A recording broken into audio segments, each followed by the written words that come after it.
In this video, I will walk you through the steps to successfully connect your Razer Deathadder version 2 Pro. Before proceeding, make sure your computer or laptop has built-in Bluetooth. If your device does not have Bluetooth, you'll need to purchase a Bluetooth adapter from a trusted retailer. These are affordable and widely available online. Turn on your Razer mouse and slide the switch to Bluetooth mode.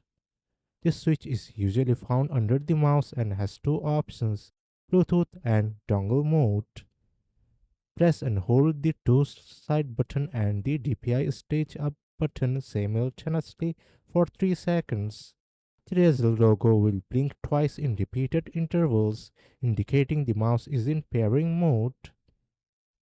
Open Bluetooth settings on your PC. Go to Windows search bar, type Bluetooth and select Bluetooth and other device settings.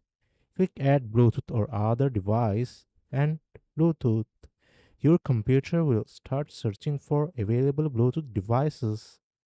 Select Razer Deathadder version 2 Pro or your specific Razer mouse from the list. Click pair and wait for the process to complete. Once paired, the Razer logo will briefly turn static blue before displaying its usual lightning effect. And that's it. Your Razer Deathadder version 2 mouse is now connected via Bluetooth and ready to use. If this video helps, like, share and subscribe.